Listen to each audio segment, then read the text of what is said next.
Did you know that 2023 to 2024, approximately 11.4 million people in the UK were living in relative poverty? That's over 14% of the population. So if you've ever felt trapped in a cycle of financial struggle, you're not alone. Let's explore why escaping poverty is so challenging, and more importantly, what steps you can take to actually change your circumstances. There's a term called the poverty premium that many of you might not have heard of. There was a study that said that on average, being poor actually costs you around about £460 a year more for the exact same things, just because you have less money to start with. The study concluded that the reason for this was you have less access to resources. So that's things like better interest rates, the ability to buy in bulk. All of these things keep the cost down for those that have the money, but cost you, if you don't, even more. Just think of basic necessities. You are paying VAT on all of those. What happens is, let's say it costs you £1. That £1 will be £1.20 once you add the VAT. That 20p for someone earning £10 an hour is 2% of that entire lot. So for somebody earning £100, that's 0.2%. So as a percentage, that bit of VAT is hitting you far harder than someone earning more money per hour. So it's not only higher living expenses nowadays. As everyone knows, inflation has gone crazy, wages haven't kept up yet. But there is also debt traps. A lot of houses throughout the Western world, throughout most modern countries, the rising household debt is disproportionately impacts the poorest families. So not only do you normally have higher interest rates, but you pay that debt off much slower typically than someone with more money. And what this does is this creates a debt cycle. And it's called a debt poverty cycle that's actually really hard to break, because not only do you need to pay off the debt that you currently owe, you need to earn more than that so you can pay off the interest as well. This creates the loop of you're earning, you're paying. It's from one hand straight to the other, robbing Peter to pay Paul. Then you've got the obvious sort of other barriers, things like educational barriers. University now is around 45,000. You have to go into debt in order to go to university, whereas someone with money doesn't. One of the most common issues that I know from people in my family is that the cost of childcare. A significant 44% of children living in lone parent families are in poverty. So it highlights the struggle of balancing work and childcare. And when you compound that with about 60% of adults in the UK said that they struggle every single month to pay their bills, it's fairly obvious to me that there's something wrong. Over half the population shouldn't be struggling. There is obviously things that many of them could do about it, but also there's a lot of things in the way that make it much harder to get there. These are what are known as systemic barriers, so employment issues. Despite being fully employed, many families remain in poverty. Notably, 70% of children living in poverty have at least one parent in paid work. Then you just look at the housing costs. Rents are incredibly high at the moment, but mortgage rates are at a near all-time high. For instance, in 2023, the mortgage rate increases pushed an estimated 320,000 homeowners into poverty due to the increase in their mortgage bill alone. It's a staggering statistic, and something that I think many people hadn't accounted for when budgeting, and these rate rises have been pretty extreme. Then on top of all the obvious financial issues, you have the psychological toll living paycheck to paycheck, worrying about your money has. The constant financial strain leads to stress, anxiety, and it will affect your decision making and long-term planning ability. There was a study about decision fatigue, and it is a very real thing. There was a study that actually tested people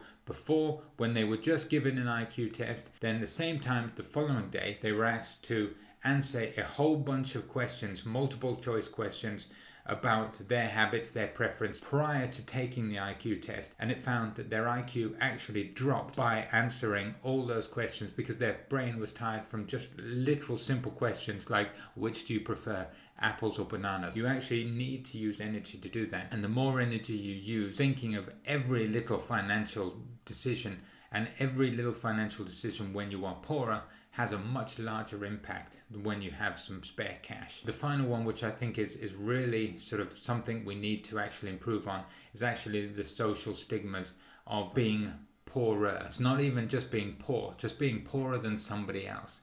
It can lead to feelings of shame and isolation, and it actually entrenches people in their circumstances. People will start to go, I'm just poor, that's the way it is, where it doesn't need to stay like that. And that's what we're going to try and improve now in this video. See some easy tips that you can take forward to hopefully build your way out of that, like I did. Before I give you the steps that I took, that took me from being around about minus £100 every single month, eating into our savings that I was given from my parents, all the way up to now where we comfortably can buy almost anything we want. And this took around about 10 years, so it's not even a lifetime, and it's very gradual, very slow at first, and then it starts to hockey stick up, and you'll find that small differences compounded over time make a massive change. Focus on the small wins first. Identify and reduce your unnecessary costs. What I did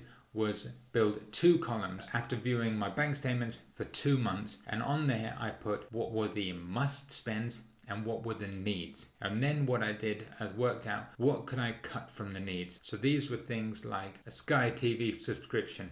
Didn't need that anymore. We had Netflix, but at that time they actually sent you the discs, so that's ages me a little bit. We had all sorts of stuff that we were getting, that was Amazon Video back then, that were completely unnecessary, so we started cutting out those costs. I think we saved around about £300 a month just cutting everything we had, and it doesn't need to be forever. What you need to do is break down into seasons. This season we're doing this. Once it's improved, you can start a new season where you do something else. You ideally want to start building, as I always say, a little safety buffer, the emergency fund.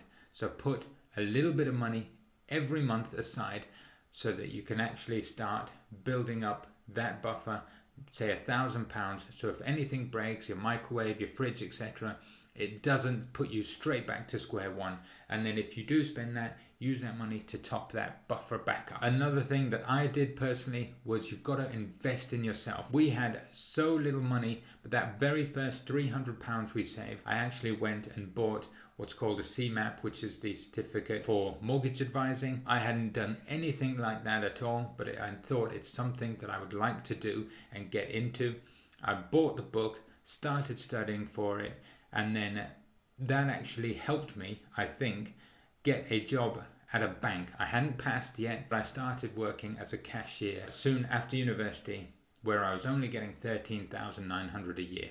So it's not a lot of money at all. It allowed me to get my foot in the door into an industry that I wanted to be in.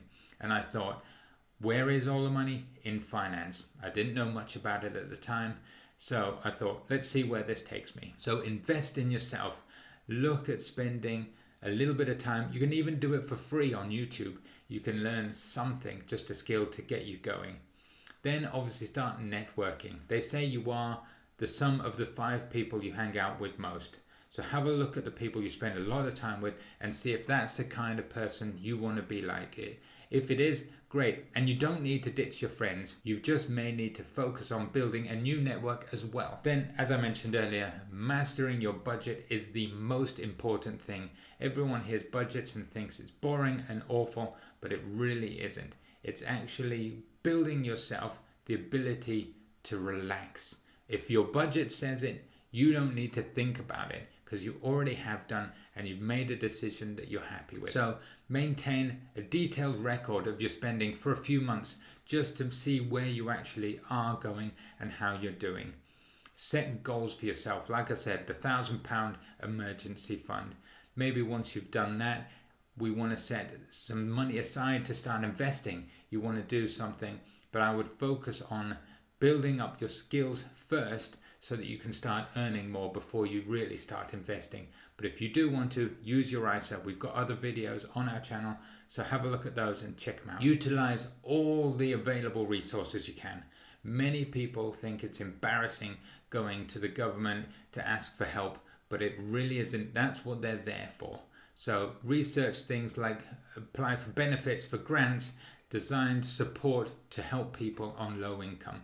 There's the number you can ring. They will walk you through what you're eligible for, what you could potentially get, and it's all very straightforward. Worst case, they'll say no. It's not too bad. And then I think the main thing that you've got to do is remember nothing bad lasts forever. So engage in things that you enjoy. We have put aside some money, which we call fun money, purely for spending on whatever we want, guilt-free spending money. And that is set aside as part of your budget, and you just ping it off to your individual accounts or however you set up your accounts, and just make sure that you actually use that money to have fun.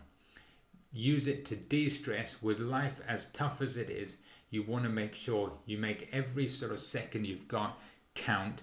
And that is, I like to think of it as like budgeting your life.